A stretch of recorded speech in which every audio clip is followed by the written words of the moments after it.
Hi, welcome to my YouTube channel Canadian Paco, where I provide you with information on how to immigrate to Canada, opportunities in Canada, the latest news about immigration to Canada, as well as tips on how to live the Canadian dream. In today's video, I will be talking about how you can immigrate to Canada as a student. I will be providing you with facts and details, step by step, what you need to know to be able to put your study application in to be able to come to Canada as a student. I'll be talking about the requirement, the cost, and so on. So stay tuned. If you like the content of this video and you would like to get more of this, please do not forget to have a comment below on the channel, as well as like and subscribe and share this link with your friends and loved ones. An interesting thing to know is 350,000 students get to come to Canada as international students every year. So there is always a chance for you as you put in your application through. I'll be guiding you through this process. Do not forget to subscribe.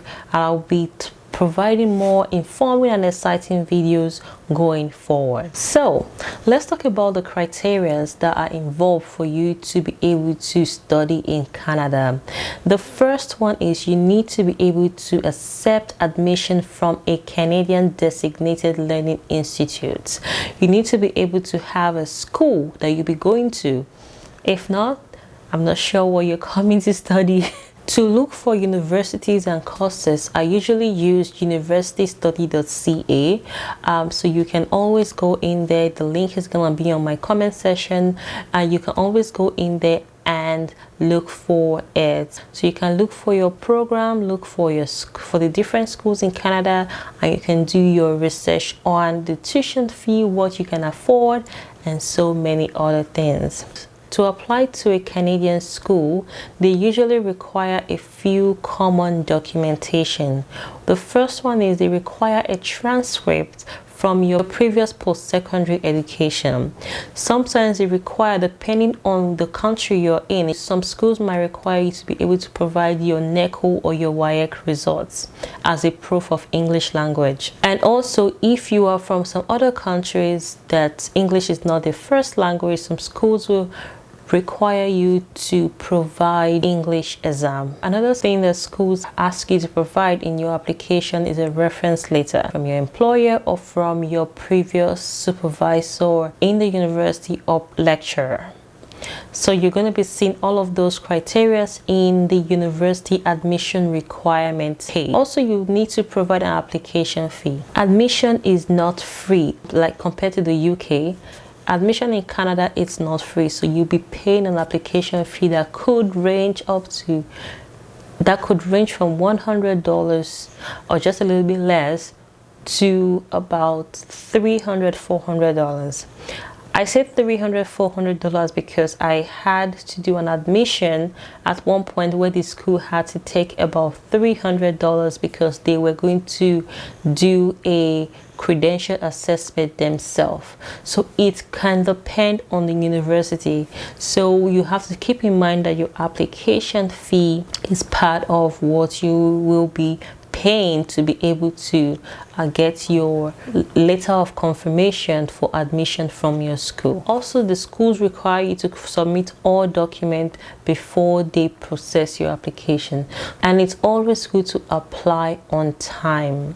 Sometimes schools get to take up between a month and sometimes 2 months to be able to get you your letter of acceptance. And also, you want to factor in you getting a transcript from your home university, how long that can take. I have had people say it took them about 2 months, 1 month. So you want to factor that in when you are trying to submit an application. So give yourself enough time so you can gather your document before the school start date. Let's say you intend to start school in September. I will advise you to give yourself at least 9 months. So Make sure you start on time, and it's going to be beneficial as you gather your document, because there's a lot that is involved in applying for a study permit and applying for admission as well. The second thing you need to know is you need to be able to provide a proof of funds. Now, proof of funds can be a 4-month bank statement from your account, a guaranteed investment certificate, or a letter from a sponsor saying they'll be sponsoring you, which would definitely involve their bank statement as well. So you can use all of these to be able to prove fund. Now let me give you an example. I remember some people keep asking me, how much do I need to be able to come and study in Canada? You need money. You need a lot of money. Some people, the money involved is not a lot, while others it is a lot. So to know the cost, the first cost you need to consider is your tuition fee. So your tuition fee has to be covered. You need to have enough money to cover your tuition fee. Another thing you should take note of is your living expenses.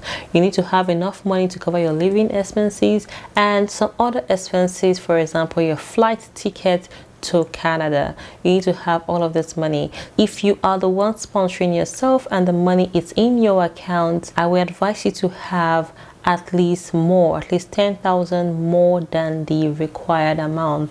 Living expenses anywhere apart from Quebec is usually around 11,000 Canadian dollars, but in Quebec it's around 12,000 Canadian dollars. The average tuition fee it's around 29,000. You can see a 1-year course for about 15,000, 17,000 Canadian dollars. You can also see a 2-year course for about 29,000, 30,000 and above. So you need to be able to look at the school, whatever school you're looking at the tuition, you're looking at the courses you're doing, and you are taking note of how long it takes for them to get back to you. Talking about the courses you're doing in school, let's say you are currently a master's holder and you're going to a school to apply for a bachelor's degree in Canada. The application officer is going to see that as a red flag, if that's a better word to use. You want to apply for something that is either higher or pretty much the same level. You don't want to go lower. I see some people, because the tuition fee is cheap, they go and apply for a certificate when they already have like a master's. It just doesn't sound right. So you need to be able to show that you're coming to study to gain an advanced knowledge. Also, going back to proof of funds, who can be a sponsor for you? My recommendation is get your family members to be a sponsor, your relatives. Now this can be your parents, your grandparents, or your siblings. Now when you start going into your uncle or aunties, that is what I sometimes call a complicated application. Although all relatives, as long as they are related to you by blood, they can be your sponsor, but it's always recommended to use your father or your mother or your siblings. So let's say you're using your uncle as a sponsor. Now you want to ensure that he does not just have the exact money you need to come to Canada in his account. A visa officer sees a sponsor and they're not just going to assume the sponsor's life is going to end because they're trying to sponsor you to Canada. No, their life goes on after that. So they should be able to prove that they have extra money to be able to take care of themselves as well as their family. So if you require about 40,000 Canadian dollars to come to Canada, your sponsor should have 60,000 or even 80,000 Canadian dollars in their account. The more money you have, the better for you.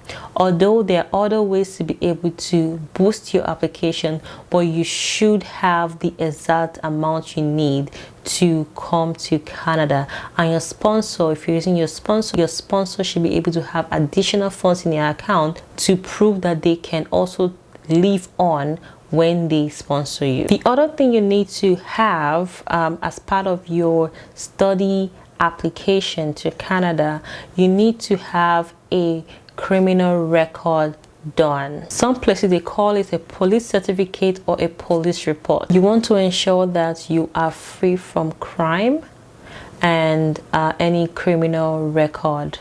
So if you're thinking of coming to Canada, Canada is very sensitive when you have past criminal records that are currently open. So you need to ensure that you're cleared from all criminal record before you submit a study permit application. If it sounds like you're in a category with no criminal record, then you are good to go in that aspect. Another thing you need to know is you need to get a medical examination done.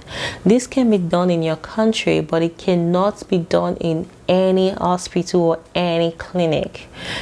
Canada has some designated medical centers that can perform this examination.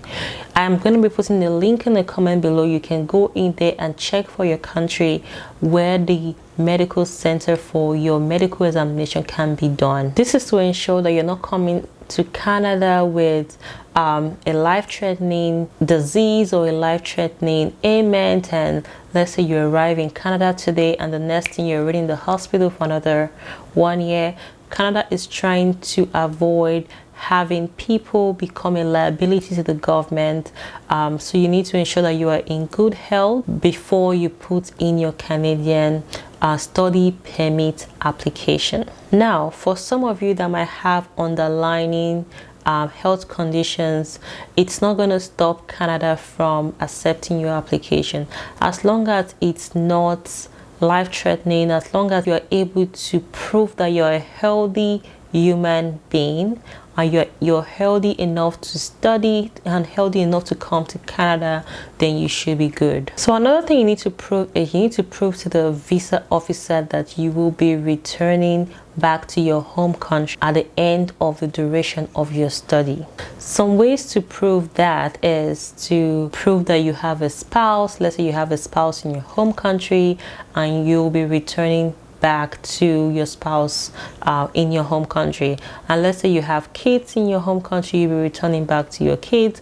Another way to prove that is if you have assets like houses, land, cars, you can include that in your application as additional document to prove that you will be returning back to your country after your studies. And if you have a stable job that they will be able to employ you after your studies, you can also get them to write a letter for you that even after your studies you are coming back to work. There's a job for you. Another thing people do is if you have a business, a really good business that has been running really well, you can include that in your application and say, yes, I have a business that is running, the business is going to still run without me, and you can include that in your application. But I try not to complicate an application, so just put as much information as you think they need. For example, if I have a business and I have a land or a house or houses or cars, I will rather use my houses or cars or land as a proof that I'll be returning to my home country. So let's get back to the summary again. What do you need to be able to come to Canada as a student? First, you need to get an admission letter from a designated learning institution, Canadian university. Second, you need to have a proof of funds. Third, you need your police report. Also, you need your medical examination done, and you need to provide additional documents to show that you will be leaving Canada after your stay. All right, so we are almost there. Yes, so I've talked about what you need, what documents you need to prepare. Now I want to go over the next step. The next step is some additional things you need to have. You need to have like a system or a phone where you should be able to take a scanned copy of this document and you should be able to upload it in your application. I will be providing the application link in the comment below where you can go in there and apply for a study permit to Canada. So after you've put all of this information in the application side, it's time to submit your application. But there is an application fee still, so this application fee is different from your admission application fee, it is a visa application fee.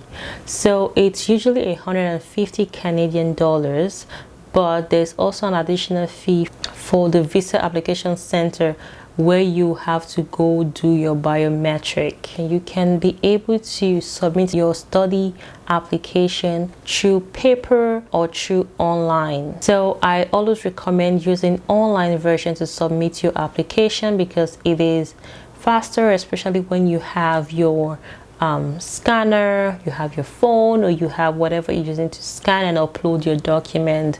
Using the paper route is also good. Some people prefer just to have all the documents in paper, but I've had some people complain that sometimes it's very difficult for them to get their original document on time, and sometimes some of the documents can go missing, although it's very rare, but some people have also made that complaint. So yes, submitting your application is taking a bold step and coming to Canada. Ensure that your application is as clear as possible. The purpose of your travel is clearly stated, and the immigration officer do not have a problem with your application. Make sure it is not too complicated. Make sure it has all the information that they need. All right, so thank you. We are now on our way to Canada. I am so excited for you. Even as you put in your application, you always put a comment in there. If you have any question, I will try my best to answer you. And I always encourage people, do not just sit down and say, you know what, I have been rejected before, I'm not going to apply again. You need to also be able to figure out why you were rejected and improve on that next application. So if you love this content and you want to see more of it and you think it's going to benefit a friend, a family, do not forget to share this video, to share the link of our YouTube video, as well as subscribe to our channel, as we are going to be providing you with more informing and exciting videos going forward. I am so excited for you as you take this bold step to getting your Canadian study permit. And if this video is helpful, please put a comment below. You can say thank you. And don't forget, subscribe. Do not just view. Yes, do not do not just view. Make sure you subscribe to our channel as we provide exciting videos for you.